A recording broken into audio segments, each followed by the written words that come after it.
Okay, so I'm going to ask, why do you prefer fantasy over sci-fi, which is clearly incorrect? Oh, those are harsh and fighting words.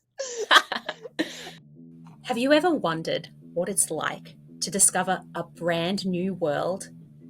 In the last 3 decades, we've found over 5,000 planets outside our solar system, called exoplanets. I'm Dr. Jessie Christensen, the lead scientist at the NASA Exoplanet Archive. This is Explore Exoplanets, The Discoverers, a series where I interview the brilliant minds behind the discovery of brand new planets.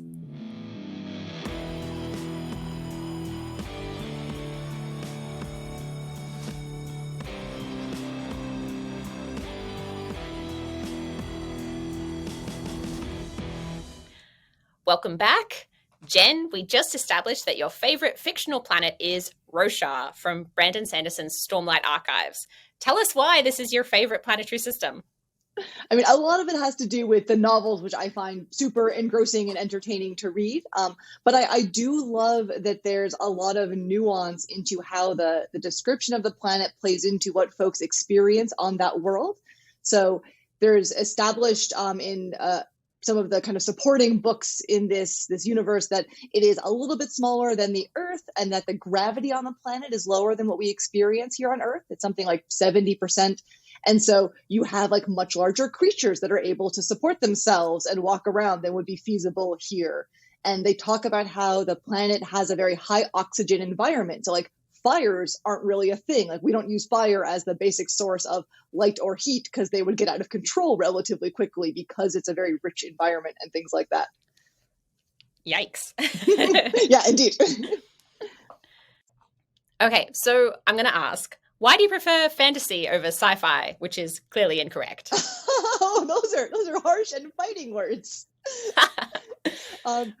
I think for me, fantasy novels often focus a little bit more on the personal scale than the, kind of universe or like galactic scale. And I enjoy detailed character development and like great dialogue between characters more than I necessarily need the like, here's the overarching scope of like the war between solar systems. And that's a gross generalization of both genres. But I think it's the thing that drew me early on to fantasy. And that's kind of where my heart lies for, when I want to like take a break from doing my real job and escape for a little bit. That's what I look for.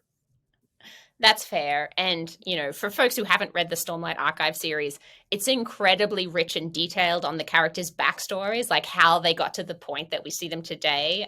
So I completely understand enjoying that aspect. It's just done so well in these books. What do we know about the Roshar system, though? So you've told us a bit about the planet. What do we know about the system that the planet's in?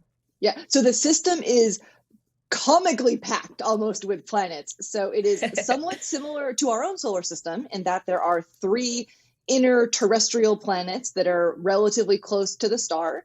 And then there's an asteroid belt. And then there are, I think, 10 gas giant planets further out in the system. So it's gone above and beyond what we can say in our own solar system. But the basic structure is similar. And then Roshar itself has, I think, 3 moons around it, which are specifically noted as being in like really eccentric orbits that would otherwise be unstable. And so there's a suggestion of like, some force in the universe did this intentionally. Like these moons don't sit and maintain this arrangement of orbits by themselves. Gravity says no.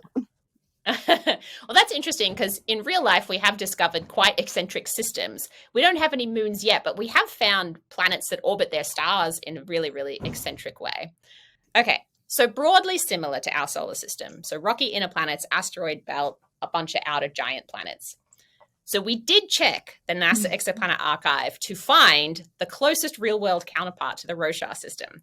And our carbon copy for this week is the HD 191939 system. And yes, I had to practice that a bunch.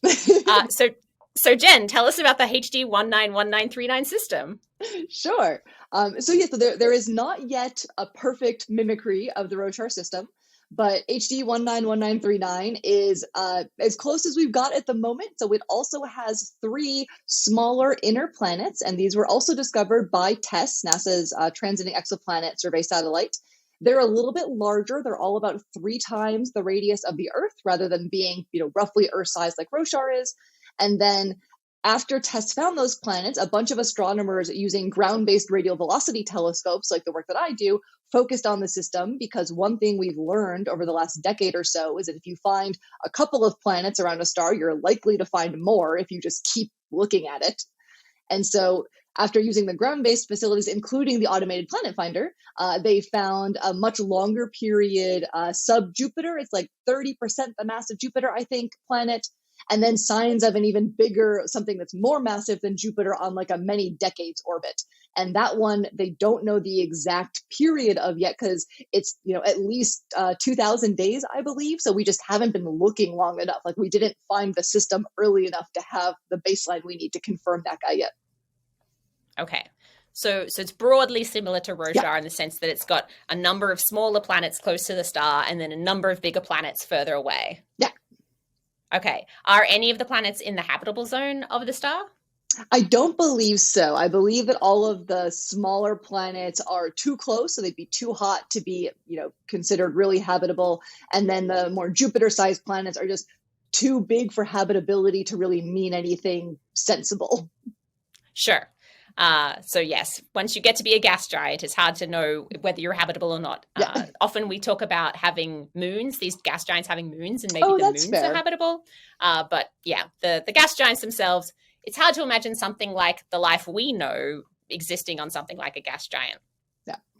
Okay, so that's our carbon copy for this week, the HD191939 system. Now I've said it 3 times flawlessly. Thank you very much. So let's move on. Jen, you've discovered planets, at least 6, contributed to dozens more. Are you still looking for planets? Oh, of course. That's the whole name of the game. Yeah, so the goal moving forward, especially in the radial velocity area where I work, and working towards what we call extreme precision radial velocity, which is in that mouthful of a job title that you had to read at the beginning of this interview, is to actually get to the point where we can find Earth-mass planets in the habitable zones of sun-like stars. That is like the holy grail of what we are all trying to do.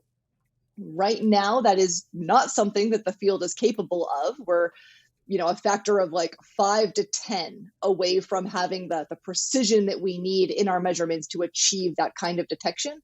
But the fact that we're finding planets, bigger than the Earth, but smaller than Neptune, and in things approaching habitable zone orbits of stars like the sun is all really encouraging. So I think the field is moving in the right direction. There's a lot of interest in this, both from NASA's point of view and from, general astronomy and astrophysics points of view, on why this matters and why we want to understand, the commonality of solar systems like our own.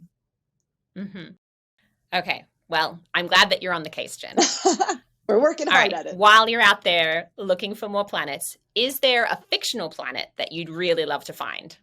I mean, I feel a little bit repetitive in saying this, but like Roshar is, very much the goal of what we're looking for, and that it is, this is even more challenging. It's only like 60% the mass of the Earth. So maybe a slightly bigger version of it would be helpful. Sub-Earth. Yeah. It's like, getting down to Mars and Mercury levels here. But yeah, I think that really is the goal for me as a scientist and my community as a whole, is pushing towards this idea of Earth mass planets in the habitable or temperate zones of their stars, where you could imagine, life coming to exist and being able to like grow and evolve. Right. Well, let's hope there's some Roshar systems out there that we're able to find in the near future. It's time to answer some questions from the audience. We're so glad you're with us and that you're curious about exoplanets. One question we had, which actually Jen just dropped before, so it's really timely, is what do astronomers mean by Earth-like planets? So Jen, when you mentioned before that that's what we're looking for, what did you really mean? Ooh, so that has a variety of answers depending on who you ask. The way I think about Earth-like is a planet that is about the same mass of the Earth, because that is the base unit for radial velocity detections, that is far enough away from its star that it could have water on the surface of the planet, so in what we call the habitable zone of the star.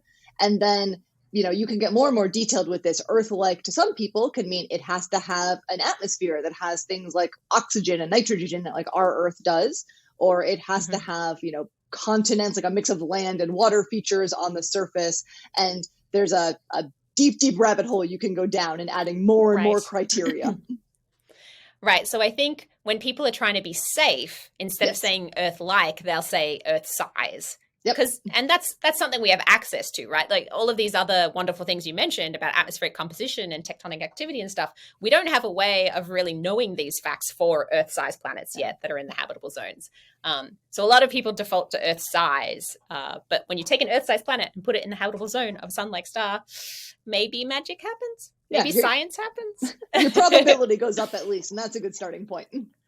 All right. Thank you, Jen, for being with us today. Again, Jennifer Burt is the EPRV investigation scientist up at NASA's JPL. Thank you for joining us.